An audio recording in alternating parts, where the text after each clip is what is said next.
हम यहाँ गणतंत्र दिवस बनाने के लिए एकत्रित हुए हैं। यह केवल झंडा फहराने का दिन नहीं है, यह अपने संविधान को याद करने का दिन है। वह संविधान जिसने हमें बोलने का अधिकार दिया, बराबरी का अधिकार दिया, समानता का अधिकार दिया, पढ़ने का अधिकार दिया एवं सवाल करने का अधिकार दिया। लेकिन साथियों, देश सवालों के बोझ में दबता जा रहा है। सच बोलने वाला हर इंसान सिमटता जा रहा है। वादों के शोर में विवेक को कुचला जा रहा है और लोकतंत्र चुपचाप बिकता जा रहा है। किसान मिट्टी में अपनी उम्मीदें बो रहा है, मजदूर शहर में अपना वजूद खो रहा है। मेहनत की कीमत सिर्फ भाषणों में सजी है, गरीब हर दिन थोड़ा और रो रहा है। नौजवान हाथों में डिग्री लिए खड़ा है, भविष्य फाइलों में बंद पड़ा है। जो सवाल करता है उससे रास्ते से हटाया जा रहा है, क्योंकि सच बोलना अब गुनाह हो गया है। धर्म के नाम पर इंसान को बांटा जा रहा है, नफरत को यह पहचान बना दिया गया है।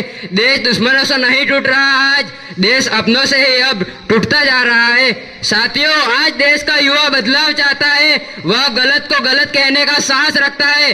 वह चुप रहकर सब सहने वाली पीढ़ी नहीं है। लेकिन एक कड़वी सच्चाई भी है, जब देश का युवा गलत के खिलाफ बोलता है, सरकार से सवाल करता है, तो कई बार उसे देशद्रोही कह दिया जाता है। जो सच बोलता है उसे जेल का डर दिखाया जाता है। जो गलत का साथ देते हैं वो खुले आसमान के नीचे बेझिझक घूमते रहते हैं। मेरा सवाल यह है, अगर इस देश का नागरिक सरकार से सीना तान के सवाल कर सकता है, तो फिर सवाल करने पर देश के युवाओं को जेल क्यों भेजा जाता है? क्या सवाल करना अपराध है या चुप रहना ही अब देशभक्ति बन गया है? साथियों, हमारा संविधान अनुच्छेद 19 हमें बोलने और अभिव्यक्ति की स्वतंत्रता देता है।